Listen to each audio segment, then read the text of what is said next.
नमस्कार दोस्तों, मैं परवेश कुमार सिन्हा आप सभी का हिंदी जंक्शन पर स्वागत, वंदन और अभिनंदन करता हूं। दोस्तों, आप सभी का एक बार पुनः मेरे चैनल पे स्वागत है। अगर आप नए हैं तो चैनल को सब्सक्राइब कर दीजिए, बेल आइकन को दबा दीजिए ताकि मेरे आने वाला वीडियो का नोटिफिकेशन आपको मिलती रहे और इसे दोस्तों में ज़्यादा से ज़्यादा शेयर करें ताकि तभी सभी लोग इसका लाभ उठा सके। दोस्तों, बीपीएससी शिक्षक भर्ती 2.0 जिसका हम लोग प्रैक्टिस सेट कर रहे हैं, उसका ये अभ्यास सेट 9वां है, यानी 9वां अभ्यास सेट लेकर मैं आप लोगों के बीच उपस्थित हुआ हूं। तो अगर आप टीजीटी, पीजीटी यानी 6 से लेकर 12 तक किसी भी वर्ग की तैयारी कर रहे हैं तो आपके लिए ये जो वीडियो है बहुत महत्वपूर्ण होने जा रहा है, क्योंकि हम इसमें हिंदी से संबंधित जो 80 प्रश्न बीपीएससी में पूछे जाते हैं उसी को लेकर उपस्थित हुआ हूं। तो अगर आप 6 to 8 का तैयारी कर रहे हैं या 9 to 10 का या 11 to 12 का, सभी के लिए ये उपयोगी वीडियो है, तो वीडियो के अंत तक बने रहिएगा। चलिए आज के प्रश्नों की तरफ हम लोग बढ़ते हैं। दोस्तों, जैसा कि आप देख पा रहे हैं, पहला प्रश्न आप लोगों के बीच उपस्थित है। तो अगर आप मेरा जितना क्लास अभी तक हुआ है प्रैक्टिस सेट और जितना होगा, जितना नोट्स अभी पढ़ाया गया है उतना और जितना पढ़ाया जाएगा सारा का जो नोट्स अगर देना चाहते हैं तो मेरे नंबर पे 249 रुपया आपको भेजना होगा। आप किसी भी माध्यम से पेमेंट कर सकते हैं, फ़ोनपे, पेटीएम या फिर गूगल पे से। तो आप लोग जल्दी से जो रजिस्ट्रेशन नहीं करवाए हैं 249 रुपया देकर रजिस्ट्रेशन करवा सकते हैं। मेरा नंबर है 7261815307। तो इस पर आप लोग पेमेंट करके उसका स्क्रीनशॉट मेरे इसी नंबर पे भेज दीजिए, तो हम आपको पीडीएफ प्रोवाइड करवा देंगे। तो जो रजिस्ट्रेशन नहीं करवाए हैं जल्दी से करवा दें, क्योंकि समय बहुत कम है। और वीडियो के डिस्क्रिप्शन में सारे प्लेलिस्ट का जो लिंक है दिया हुआ है, आप वहाँ से बीपीएससी से संबंधित जो प्लेलिस्ट है उसको देख सकते हैं। टेलीग्राम चैनल पे मेरा डिस्क्रिप्शन में लिंक दिया हुआ है, उस पर प्रत्येक दिन एक क्वेश्चन होता है और यूट्यूब के कम्युनिटी में भी प्रत्येक दिन एक क्वेश्चन का पोस्ट किया जाता है। आप वहाँ से भी तैयारी में अपनी भूमिका अदा कर सकते हैं उस प्रश्नों को देखकर। तो आप हमारे साथ जुड़े रहिए। आज का पहला प्रश्न है, बट वृक्ष की छाया में किस लेखक की स्मृति को सुरक्षित रखने के लिए लिखी गई है। आपको बताना है कि बट वृक्ष की छाया में किसके जीवनी को यहाँ लिखा गया है स्मृति को सुरक्षित करने के लिए। यहाँ देखिए शब्दों में घुमाता है, तो बीपीएससी शब्दों में घुमाएगा तो आपको समझना है और उसका जवाब देना है। तो देखिए इसका जो सही आंसर हो जाएगा विकल्प घ हो जाएगा, अमृतलाल नागर का है, जिसके रचनाकार हैं कुमुद नागर। कुमुद नागर इसके रचनाकार हैं। इसका प्रकाशन हुआ था 2006 ईस्वी में। तो ये चीज़ों को आपको ध्यान में रखना है। चलिए आगे बढ़ते हैं, अगले प्रश्न को देखते हैं। दूसरा प्रश्न है, इनमें से कौन सी बोली बिहारी हिंदी वर्ग में नहीं आती है। इनमें से कौन सी बोली बिहारी हिंदी वर्ग में नहीं आती है आपको बतानी है। विकल्प आपके सामने हैं। तो इसका जो सही आंसर है विकल्प ग हो जाएगा। अवधी भाषा अवधी बोली बिहारी बोली में नहीं आता है। ये पूर्वी हिंदी में आता है। पूर्वी हिंदी में ये बोली आता है। और बाकी तीनों भोजपुरी, मैथिली, मगही, ये तीनों बिहारी हिंदी में आता है। तो इसका जो सही आंसर है विकल्प ग हो जाएगा, अवधी। चलिए आगे बढ़ते हैं, अगले प्रश्न को देखते हैं। तीसरा प्रश्न है, सिद्धों और योगियों की रचनाओं का जीवन की स्वाभाविक अनुभूतियों और दशाओं से कोई संबंध नहीं है, अतः वे शुद्ध साहित्य के अंतर्गत नहीं आती। यह विचार किसका है। आपको बताना है कि जो विचार दिया गया है वो किसका विचार है। विकल्प आपके सामने हैं, सही विकल्प का चयन करना है। तो इसका जो सही आंसर है विकल्प ख हो जाएगा, रामचंद्र शुक्ल का है। आप लोग वीडियो को ज़्यादा से ज़्यादा शेयर करते रहें और अंत में आपका कितना नंबर आता है हमें कमेंट करके बताइएगा, ताकि हम समझ सकें कि आपका स्कोरिंग कैसा चल रहा है, आपका तैयारी कैसा चल रहा है। तो ईमानदारी पूर्वक अंत में हमें जवाब दीजिएगा कि आपका कितना 80 में सही हो पाया है, ताकि हम उसी अनुसार आपके कमियों को दूर करने के लिए मेहनत कर सकें।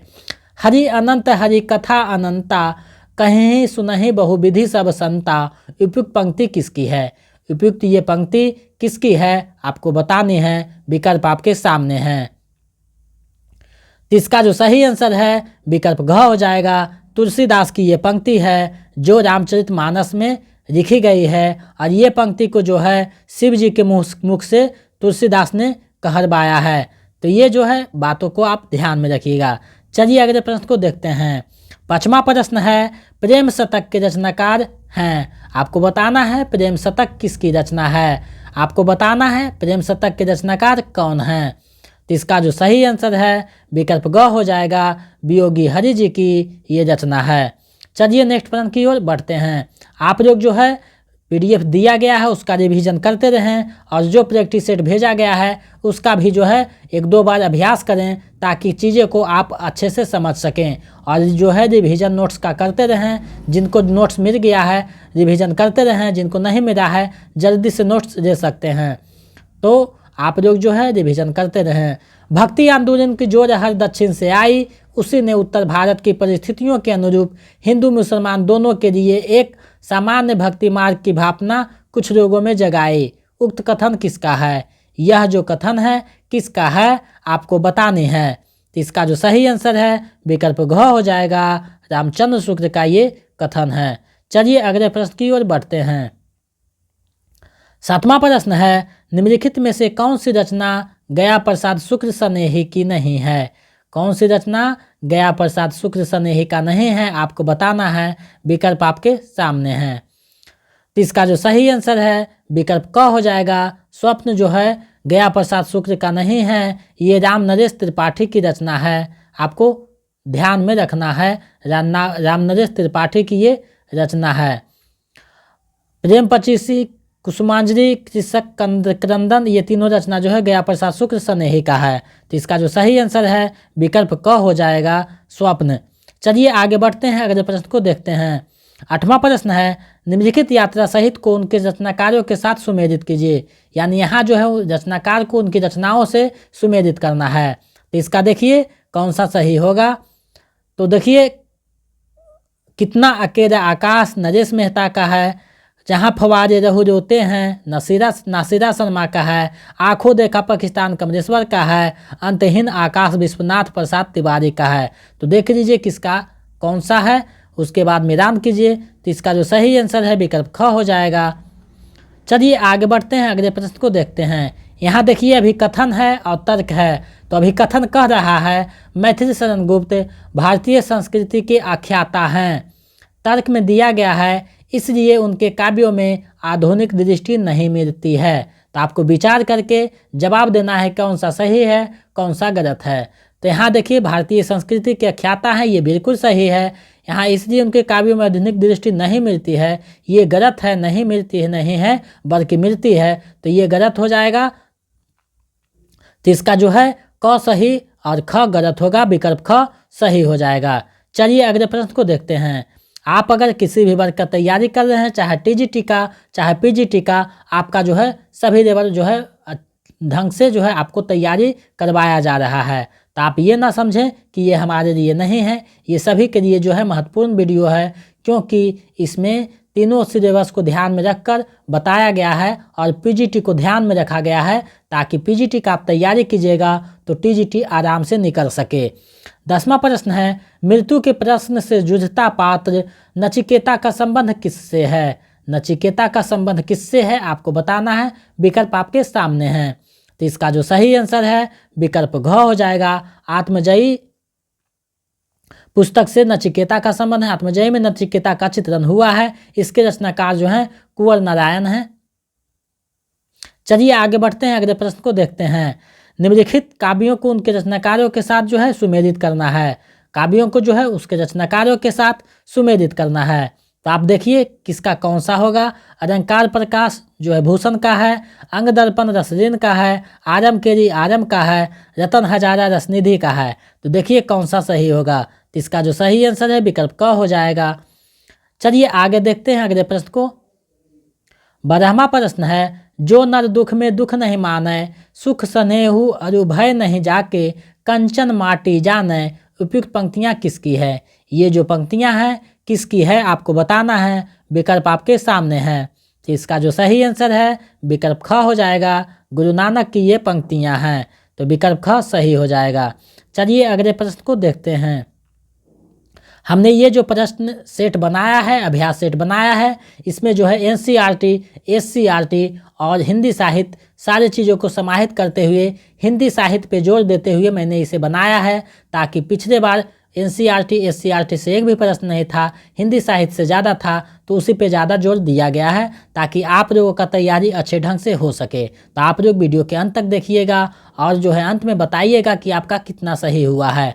आपके पास समय बहुत कम है, हम लोग प्रत्येक दिन एक अभ्यास सेट करेंगे और बीच में जो है टॉपिक को देखेंगे। आपके पास अगर ग्रामर का बुक है, व्याकरण का बुक है, तो उसको देखें। मुहावरे, लोकोक्ति, उल्टा शब्द और पर्यायवाची शब्द, संधि, विच्छेद, समास आदि चीज़ों को देखें, क्योंकि वहाँ से प्रश्न पूछे जाते हैं, तो आप लोग उसे देखिए।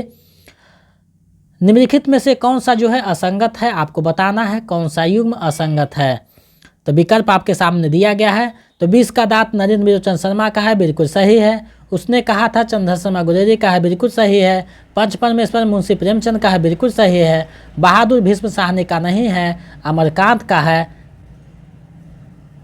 तो इसका जो सही आंसर है विकल्प घ हो जाएगा, क्योंकि असंगत पूछा गया था। चलिए अगले प्रश्न की ओर बढ़ते हैं। 14वां प्रश्न है, गलत पते की चिट्ठी किसकी काव्य संकलन है। गलत पते की चिट्ठी किसकी जो है काव्य संकलन है, आपको बतानी है। विकल्प आपके सामने हैं। तो इसका जो सही आंसर है विकल्प ग हो जाएगा, अनामिका की यह काव्य कृति है। चलिए अगले प्रश्न की तरफ हम लोग बढ़ते हैं। शमशेर बहादुर सिंह किस शतक के कवि हैं। शमशेर बहादुर सिंह किस शतक के कवि हैं, आपको बताना है। विकल्प आपके सामने हैं। तो इसका जो सही आंसर है विकल्प ख हो जाएगा, दूसरा शतक के ये कवि हैं। अब देखिए यहाँ एक प्रश्न उठता है कि प्रकाशन कब किसका हुआ था। तो 1943 में जो है 1 का, 51 में जो है 2 का, 59 में है तीसरा का और 69 में जो है चौथा तारसप्तक का प्रकाशन हुआ था। तो ये चीज़ों को आप लोग ध्यान में रखिएगा। चलिए आगे बढ़ते हैं, अगले प्रश्न को देखते हैं। महेश्वर किस कहानी का पात्र है। महेश्वर किस कहानी का पात्र है, आपको बताने हैं। विकल्प आपके सामने हैं। तो इसका जो सही आंसर है विकल्प क हो जाएगा, रोज कहानी का पात्र है, जिसकी नायिका जो है मालती है। ठेस कहानी जो है वो फणीश्वर नाथ रेणु की है। बहादुर कहानी अमरकांत का है। नशा कहानी प्रेमचंद का है। तो ये चीज़ें आप ध्यान में रखना है। रोज कहानी जो है गेय का है, ये आपको ध्यान में रखना है। यहाँ से भी प्रश्न पूछ सकता है। चलिए अगले प्रश्न को हम लोग देखते हैं। सौंदर्य विद्यापति के लिए सबसे बड़ा धर्म है, सबसे बड़ा कर्म है। सौंदर्य उनकी आंखों के सामने नाना रूपों में आता है और वे सौंदर्य के स्वागत में निरंतर जागरूक दिखाई पड़ते हैं। उपयुक्त कथन किस आलोचक का है। यह जो कथन है किस आलोचक का है, आपको बताना है। विकल्प आपके सामने हैं। तो पहले भी ये बताया जा चुका है एससीईआरटी में। तो इसका जो सही आंसर है विकल्प घ हो जाएगा, शिव प्रसाद सिंह का ये कथन है। चलिए अगले प्रश्न की तरफ बढ़ते हैं। 18वां प्रश्न है, लीलाधर जागुरी को किस रचना के लिए साहित्य अकादमी पुरस्कार मिला है। लीलाधर जागुरी को किस रचना के लिए साहित्य अकादमी पुरस्कार मिला है, आपको बताना है। तो इसका जो सही आंसर है विकल्प ग हो जाएगा, अनुभव के आकाश में पुस्तक के लिए इन्हें दिया गया है। चलिए अगले प्रश्न को देखते हैं। आप लोग जो है वीडियो को ग्रुप में शेयर कर दीजिए, ताकि सभी लोग आपका इसका जो है लाभ उठा सके। और आप लोग जो है ईमानदारी पूर्वक जो है जवाब दीजिए और अंत में बताइएगा कि आपका कितना सही हो रहा है। प्रेम मार्ग का ऐसा प्रवीण और धीर पथिक तथा जमदानी को ऐसा दावा करने वाला ब्रज का दूसरा कवि नहीं हुआ। घनानंद के संबंध में उपयुक्त पंक्ति किसका है, आपको बताना है ये पंक्तियां किसकी है। तो इसका जो सही आंसर है विकल्प घ हो जाएगा, रामचंद्र शुक्ल का ये कथन है। चलिए अगले प्रश्न को देखते हैं। अनुभूति के द्वंद्व से प्राणी के जीवन का आरंभ होता है। उच्च प्राणी मनुष्य भी केवल एक जोड़ी अनुभूति लेकर इस संसार में आता है। उपयुक्त पंक्ति किस निबंध से दिया गया है। ये जो पंक्ति है किस निबंध से दिया गया है, आपको बताना है। विकल्प आपके सामने हैं। तो इसका जो सही आंसर है विकल्प क हो जाएगा, भाव और मनोविकार निबंध से दिया गया है, जो रामचंद्र शुक्ल का निबंध है। ये निबंध जो है चिंतामणि भाग 1 में संग्रहित किया गया है। तो ये चीज़ों को ध्यान में रखना है। चलिए आगे बढ़ते हैं, अगले प्रश्न को देखते हैं। और अब छीनने आए हैं वे हमसे हमारी भाषा, यानी हमसे हमारा रूप जिसे हमारी भाषा ने गढ़ा है। प्रस्तुत काव्य पंक्तियों के रचयिता हैं। ये जो पंक्तियां हैं उसके रचयिता कौन है आपको बताने हैं। इसका जो सही आंसर है विकल्प क हो जाएगा। सर्वेश्वर दयाल सक्सेना की ये पंक्ति हैं। चलिए आगे बढ़ते हैं, अगले प्रश्न को देखते हैं। जयशंकर प्रसाद द्वारा रचित पहली कहानी कौन सी है? जयशंकर प्रसाद द्वारा रचित पहली कहानी कौन सी है आपको बताना है। तो इसका जो सही आंसर है विकल्प ग हो जाएगा। ग्राम कहानी है, जिसका प्रकाशन 1911 में हुआ था। चलिए अगले प्रश्न को देखते हैं।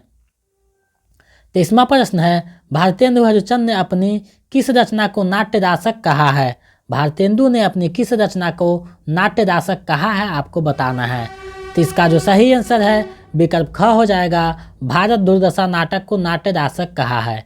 चलिए आगे बढ़ते हैं, अगले प्रश्न को देखते हैं। रामस्वरूप चतुर्वेदी द्वारा रचित आलोचना ग्रंथ है। रामस्वरूप चतुर्वेदी द्वारा रचित आलोचना ग्रंथ कौन सा है आपको बताना है। तो भाषा और संवेदना भी है, कामायनी का पुनर्मूल्यांकन भी है, हिंदी साहित्य और संवेदना का इतिहास भी है। तो उपयुक्त में से सभी हो जाएगा, विकल्प घ सही हो जाएगा। चलिए आगे बढ़ते हैं, अगले प्रश्न को देखते हैं। 25वां प्रश्न है, हिंदी साहित्य में मिश्र बंधु नाम से विख्यात लेखकों में शामिल नहीं हैं। कौन से मिश्र बंधु में शामिल नहीं है आपको बताना है। तो गणेश बिहारी मिश्र भी शामिल है,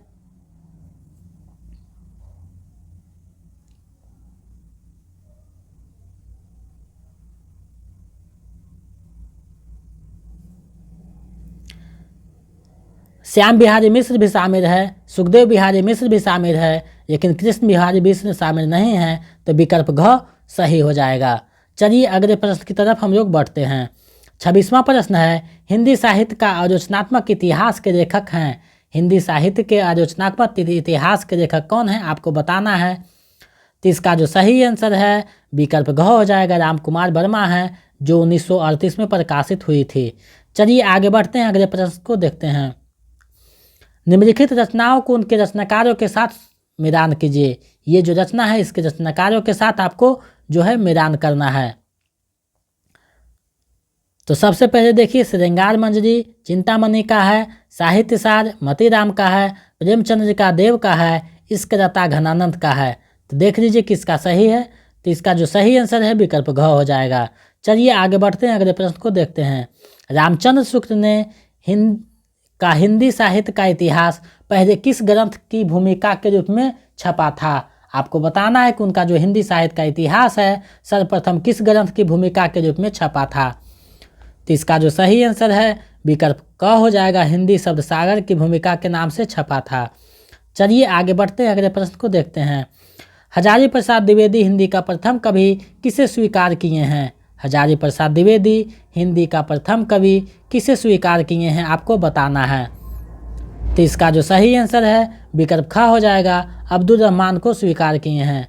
चलिए हम लोग आगे बढ़ते हैं, अगले प्रश्न को देखते हैं। निम्नलिखित में से कौन सा सही सुमेलित नहीं है। कौन सा सही सुमेलित नहीं है आपको बताने हैं। विकल्प आपके सामने हैं। तो सबसे पहले इसको देखिए, सर्वकाचार्य देवसेन का है, बिल्कुल सही है। नेमिनाथदास सुमित करनी का है, बिल्कुल सही है। भारतेश्वर बाहुबलीदास सारीभद्र सूरी का है, बिल्कुल सही है। रेवंत गिरिदास जिन धर्मसूरी का नहीं होगा, विजयसेन सूरी का हो जाएगा।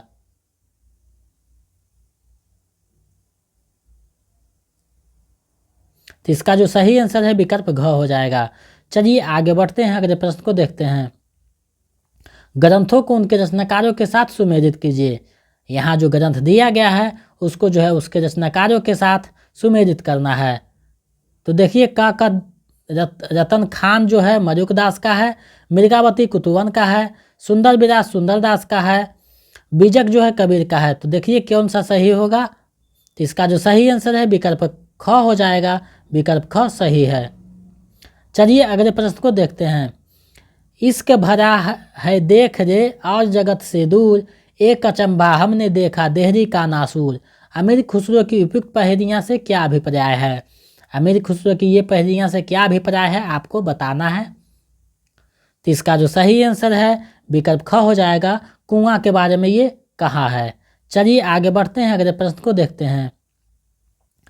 कबीर ऐसे ही मिलन बिंदु पर खड़े थे जहाँ से एक ओर हिंदुत्व निकल जाता है और दूसरी ओर मुसलमानत्व।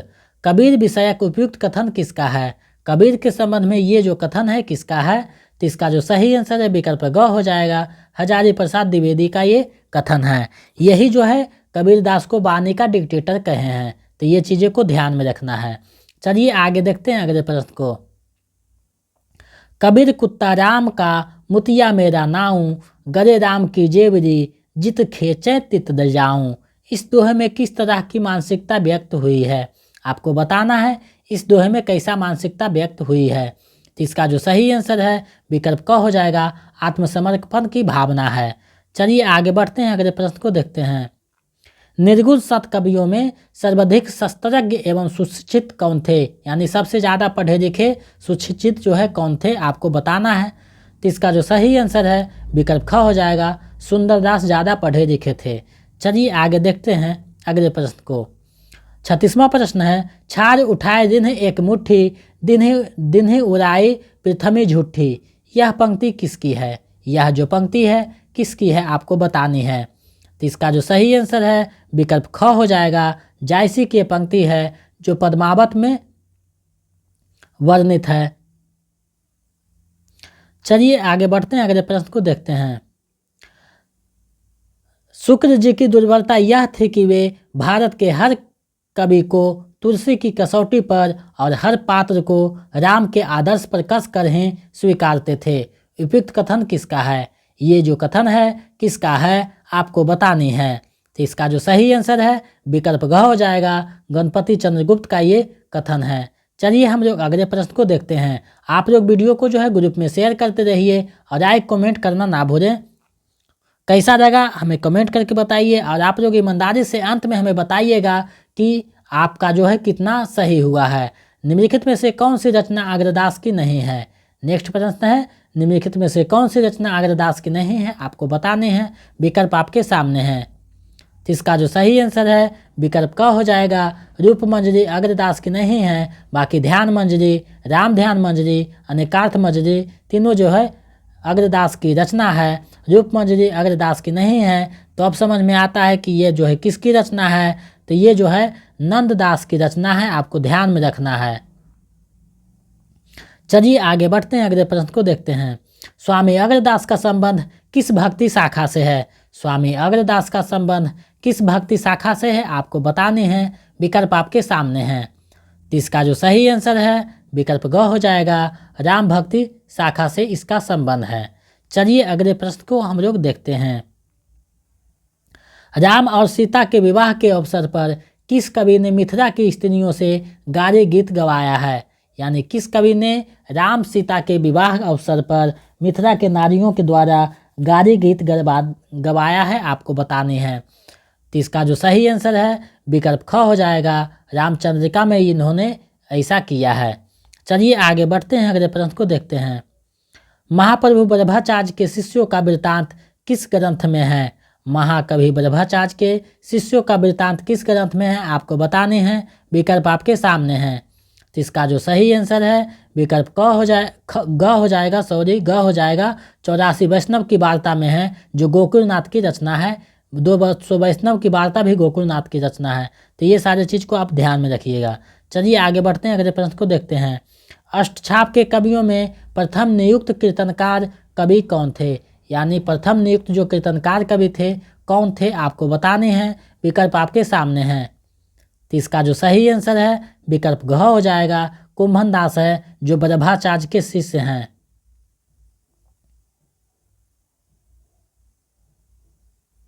वल्लभाचार्य के शिष्य हैं ये जो है प्रथम नियुक्त कीर्तनकार हैं। चलिए आगे बढ़ते हैं अगले प्रश्न को देखते हैं। हितोपदेश का भाषानुवाद किसने किया? हितोपदेश का भाषानुवाद किसने किया है आपको बताना है। विकल्प आपके सामने हैं। तो इसका सही आंसर है विकल्प क हो जाएगा। पद्माकर ने किया था राजा सिंधिया के सरदार के आदेश पर। चलिए आगे बढ़ते हैं। रस पीयूष निधि के रचनाकार कौन हैं? रस पीयूष निधि के रचनाकार कौन हैं आपको बताने हैं। विकल्प आपके सामने हैं। रस पीयूष निधि किसकी रचना है आपको बताने हैं, विकल्प आपके सामने हैं। तो इसका जो सही आंसर है विकल्प क हो जाएगा। आचार्य सोमनाथ हैं रस पीयूष निधि के रचनाकार। चलिए हम लोग अगले प्रश्न को देखते हैं। 45वां प्रश्न है, रामचंद्र शुक्ल ने किस कवि को कठिन काव्य का प्रेत कहा था? रामचंद्र शुक्ल ने किस कवि को कठिन काव्य का प्रेत कहा था? आपको बताने हैं, विकल्प आपके सामने हैं। तो इसका जो सही आंसर है विकल्प ख हो जाएगा। केशव दास को कहा था।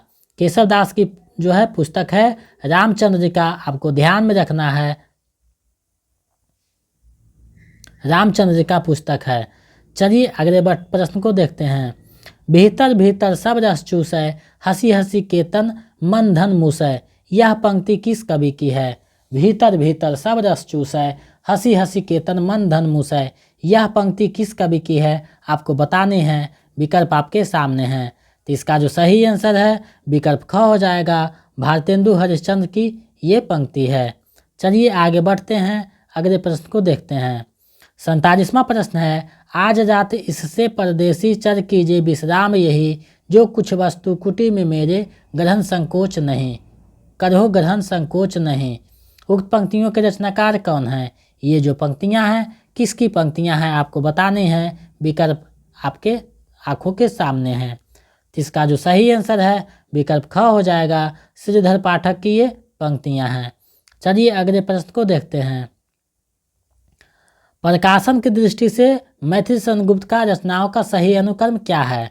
प्रकाशन की दृष्टि से सही अनुक्रम जो है आपको बताना है, कौन सा सही हो जाएगा। तो इसका जो सही आंसर है विकल्प घ हो जाएगा। 1912 में भारत भारती, 31 में साकेत, 32 में यशोधरा, 57 में विष्णुप्रिया। ये चीज़ें को ध्यान में, आगे सब है 1912, 1931, 1932, 1957। तो विकल्प ही घ जो है सही हो जाएगा। चलिए आगे बढ़ते हैं, अगले प्रश्न को देखते हैं। राम की शक्ति पूजा कविता मूलतः किस संकलन में संकलित है? राम की शक्ति पूजा कविता मूलतः किस संकलन में जो है संकलित किया हुआ है? आपको बताना है, विकल्प आपके सामने है। तो इसका जो सही आंसर है विकल्प घ हो जाएगा। अनामिका में ये संकलित किया गया है। अनामिका जो है 1923 में निकला था पहला संस्करण, लेकिन दूसरा संस्करण जब 1938 में निकला था तो उसी में जो है राम की शक्ति पूजा को समाहित किया गया था। राम की शक्ति पूजा सर्वप्रथम 1936 में प्रकाशित हुआ था। तो ये चीज़ों को आपको ध्यान में रखना है। चलिए आगे बढ़ते हैं, अगले प्रश्न को देखते हैं। छायावाद के किस कवि का काव्य अरविंद दर्शन से प्रभावित है? छायावाद के किस कवि का काव्य अरविंद दर्शन से प्रभावित है? आपको बताना है, विकल्प आपके सामने हैं। तो इसका जो सही आंसर है विकल्प ग हो जाएगा। सुमित्रानंद पंत का जो काव्य है अरविंद दर्शन से काफ़ी प्रभावित है। चलिए अगले प्रश्न की तरफ हम लोग बढ़ते हैं। निराला की कौन सी रचना व्यंग परक है? निराला की कौन सी रचना जो है व्यंग परक है? आपको बताने हैं, विकल्प आपके सामने हैं। तो इसका जो सही आंसर है विकल्प घ हो जाएगा। कुकुरमित्ता जो है व्यंग्यात्मक शैली में लिखा गया है। चलिए आगे बढ़ते हैं, अगले प्रश्न को देखते हैं। निम्नलिखित में से कौन सी रचना सर्वेश्वर दयाल सक्सेना की नहीं है? कौन सी रचना जो है सर्वेश्वर दयाल सक्सेना की नहीं है? आपको बताना है, विकल्प आपके सामने हैं। तो काठ की घंटियां सर्वेश्वर दयाल सक्सेना का है, बिल्कुल सही है। कुआनो नदी सर्वेश्वर दयाल सक्सेना का है, बिल्कुल सही है। आत्महत्या के विरुद्ध सर्वेश्वर दयाल सक्सेना का नहीं है, रघुवीर दास का है, रघुवीर सहाय का है, रघुवीर सहाय का है।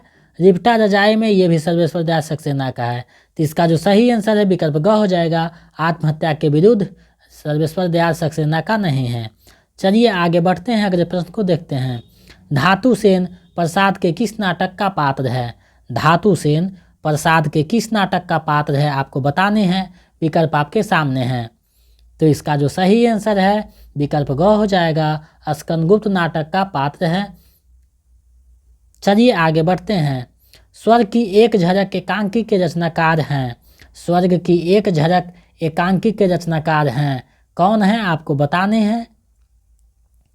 तो इसका जो सही आंसर है विकल्प ग हो जाएगा। उपेंद्र नाथ अस्क जो हैं इस एकांकी के रचनाकार हैं। चलिए आगे बढ़ते हैं, अगले प्रश्न को देखते हैं। धरती धन नायपना उपन्यास के लेखक हैं। धरती धन नापना उपन्यास के लेखक कौन हैं, आपको बताने हैं। विकल्प आपके सामने हैं। तो इसका जो सही आंसर है विकल्प क हो जाएगा। जगदीश चंद्र का ये उपन्यास है जो यूजीसी नेट के सिलेबस में लगा हुआ है। चलिए आगे बढ़ते हैं, अगले प्रश्न को देखते हैं। समांतर कहानी आंदोलन के प्रवर्तक हैं। समांतर कहानी आंदोलन के प्रवर्तक हैं कौन है, आपको बताना है। समांतर आंदोलन कहानी के प्रवर्तक। तो इसका जो सही आंसर है विकल्प ख हो जाएगा। कमलेश्वर जो है समांतर कहानी आंदोलन के प्रवर्तक हैं। चलिए अगले प्रश्न को देखते हैं। वंदे वाणी विनायक निबंध संकलन के रचयिता कौन है। वंदे वाणी विनायक निबंध संकलन के रचयिता कौन है, आपको बतानी है। तो इसका जो सही आंसर है विकल्प ख हो जाएगा। रामवृक्ष बेनीपुरी का ये निबंध है। चलिए अगले प्रश्न को देखते हैं। नागरिक प्रचारणी पत्रिका का प्रकाशन कब शुरू हुआ। नागरिक प्रचारणी पत्रिका का प्रकाशन कब शुरू हुआ, आपको बतानी है। तो इसका जो सही आंसर है विकल्प ख हो जाएगा। 1896 में हुआ था। चलिए अगले प्रश्न को देखते हैं। प्रजा हितैषी अखबार कहाँ से निकलता था। प्रजा हितैषी अखबार कहाँ से निकलता था, आपको बताने हैं। विकल्प आपके सामने हैं। तो इसका जो सही आंसर है विकल्प ग हो जाएगा। आगरा से निकलता था। इसके जो संपादक हैं राजा लक्ष्मण सिंह हैं और ये 1855 में शुरुआत हुआ था, आपको ध्यान में रखना है। चलिए आगे बढ़ते हैं, अगले प्रश्न को देखते हैं। अलंकार संप्रदाय के प्रवर्तक हैं। अलंकार संप्रदाय के प्रवर्तक कौन है, आपको बताना है। विकल्प आपके सामने हैं। तो इसका जो सही आंसर है विकल्प ग हो जाएगा। भामा जो है अलंकार संप्रदाय के प्रवर्तक हैं। तो ये 60 प्रश्न जो हिंदी साहित्य से थे आपके सामने प्रस्तुत है। अब जो 20 प्रश्न जो है व्याकरण से रहेगा, तो आप लोग इसको देखिए। व्याकरण जो है विस्तृत क्षेत्र है, तो मैं जो है यहाँ 20 प्रश्नों को आपके जो है प्रैक्टिस के लिए समाहित किया है। तो आप लोग इसको अंत तक देखिए और अंत में 80 नंबर में आपका कितना आता है हमें कमेंट करके बताइएगा। और अभी जितना तक प्रैक्टिस सेट मेरा हुआ है, जितना होगा, जितना क्लास हुआ है, जितना होगा सारा का PDF पाना चाहते हैं तो हमारे नंबर 7261815307 पे आप लोग फ़ोनपे, गूगल पे या पेटीएम करके जो है रजिस्ट्रेशन करवा दें और उसका जो है स्क्रीनशॉट हमें उसी नंबर पे व्हाट्सएप कर दें ताकि हम आपको PDF प्रोवाइड करवा सकें। तो चलिए हम लोग जो है व्याकरण वाले सेक्शन को देखते हैं। तो 61वां प्रश्न है, चरण कमर में समास है। कौन सा समास है चरण कमर में, आपको बतानी है। विकल्प आपके सामने हैं। तो इसका जो सही आंसर है विकल्प क हो जाएगा। कर्मधारय समास है। चलिए आगे बढ़ते हैं, अगले प्रश्न को देखते हैं। नयन का शुद्ध संधि विच्छेद है। नयन का शुद्ध संधि विच्छेद क्या है, आपको बताना है। तो इसका जो सही आंसर है विकल्प क हो जाएगा। ने जोड़ अन बराबर नयन। चलिए आगे बढ़ते हैं, अगले प्रश्न को देखते हैं। आप लोग जो है व्याकरण आपके पास है उसको देख लीजिए, नहीं तो वासुदेव नंद प्रसाद का जो व्याकरण है वो देख सकते हैं, उसको देख सकते हैं। वहाँ से चीज़ें आपको अच्छा हो जाएगा, व्याकरण में अच्छी पकड़ बन जाएगी। तो आप लोग वहाँ से देख लीजिए। परसों कर जो है हम व्याकरण नहीं करवा सकते, परसों से जो है व्याकरण वाला टॉपिक हम करवाएंगे। कुछ कुछ टॉपिक देखेंगे क्योंकि समय नहीं मिल पाता है, प्रैक्टिस सेट बनाने में रह जाते हैं, समय नहीं मिल पाता। फिर भी हम कोशिश करेंगे कि आप लोगों को जो है बनाकर दें। तो व्याकरण के कुछ टॉपिक जो हैं बताएंगे, आपको परसों से बताया जाएगा। व्योम का पर्यायवाची शब्द नहीं है। कौन सा जो है व्योम का पर्यायवाची शब्द नहीं है, आपको बताना है।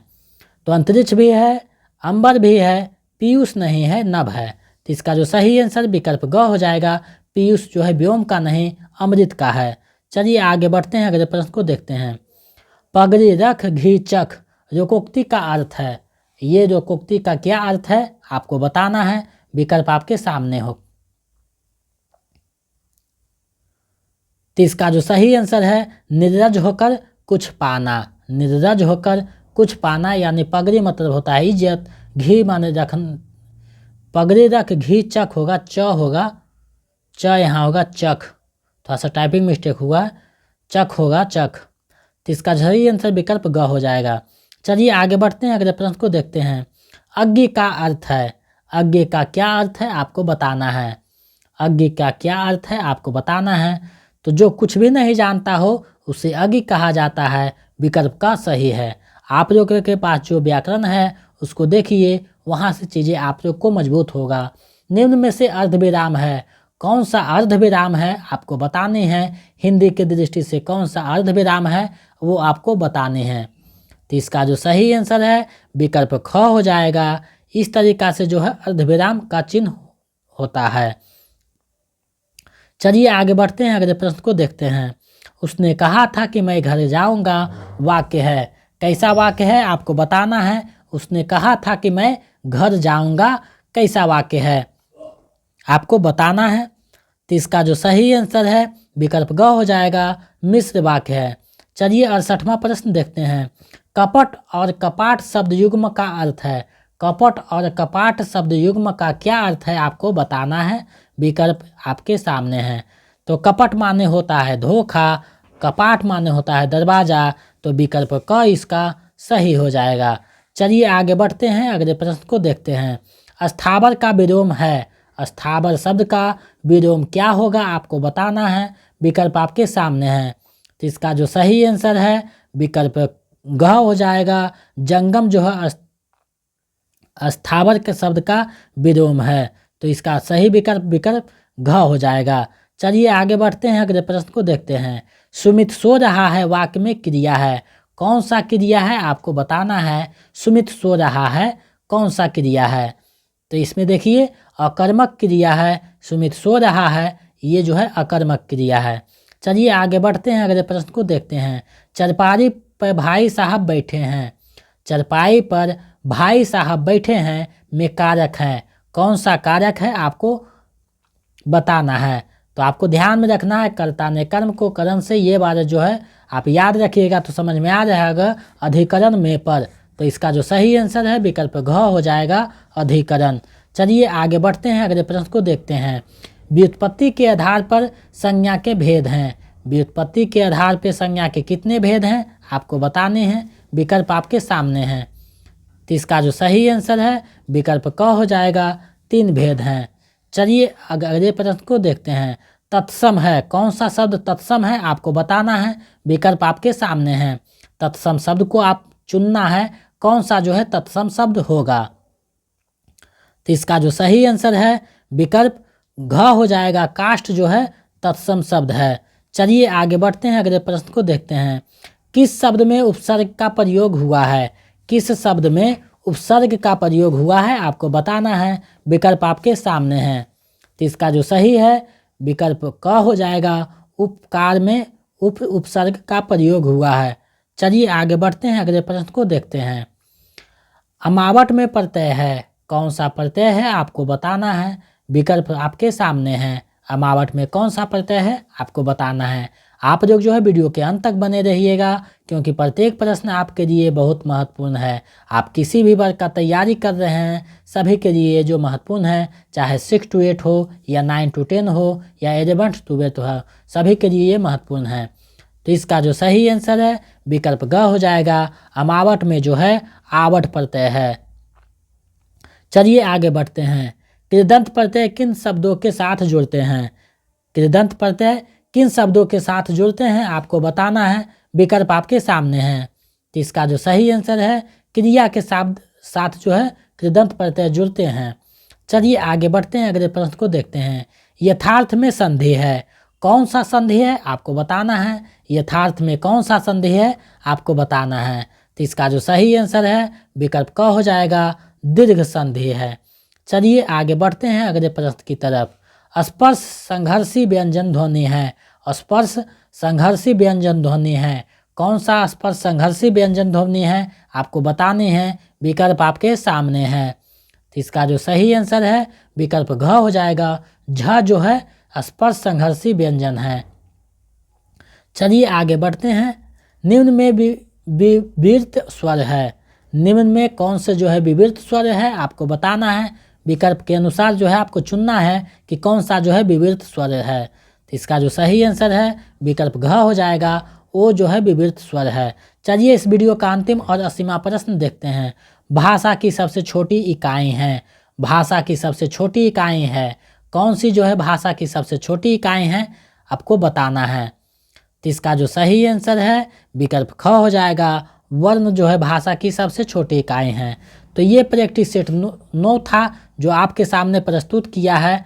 और जो है अब आप बताइएगा अंत में कमेंट करके कि आपका कितना सही हुआ है। ईमानदारी पूर्वक हमें बताइए कि आपका इसमें कितना सही हुआ है। प्रैक्टिस सेट 9 में आपका कितना सही हुआ है हमें बताइए, ताकि हम समझ सके कि आपका तैयारी कैसा चल रहा है, कितना अच्छा चल रहा है। तो आप लोग कमेंट करके बताइए कि आपका 80 में कितना सही हुआ है। और अगर मेरा अभी तक जितना क्लास हुआ है, जितना प्रैक्टिस सेट हुआ है और जितना होगा सारा का PDF पाना चाहते हैं तो हमारे नंबर पे 249 रुपया आपको भेजनी है।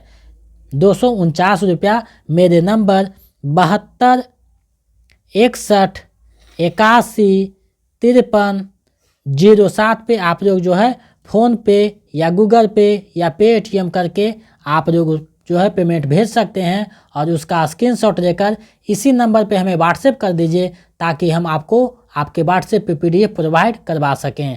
और जो अभी तक स्क्रीनशॉट नहीं भेजे हैं भेज दें। तो आप लोग जल्दी से पेमेंट कीजिए, क्योंकि समय मात्र 20 से 19 दिन बचा है।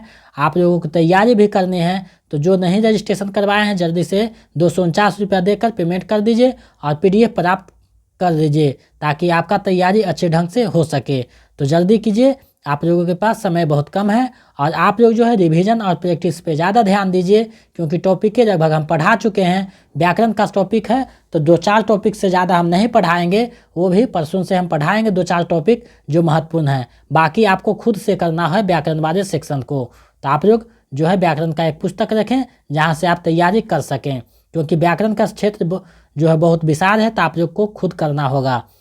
और अगर आप चैनल पे नए हैं तो चैनल को सब्सक्राइब कर दें, बेल आइकन को दबा दें, ताकि मैं आपके लिए इसी तरह जो है वीडियो लेकर उपस्थित होता रहूं। तो आप लोग मेरे चैनल पे बने रहें, स्टडी करते रहें, समय का जो है सदुपयोग करें और अपनी जो है पढ़ाई पे फोकस करें, ताकि आप लोग अपना रिजल्ट BPSC परीक्षा में अच्छे कर सकें। तो बहुत बहुत बधाई, आप लोग अच्छे से देख रहे हैं उसके लिए। मिलते हैं एक नए वीडियो में। बहुत बहुत धन्यवाद।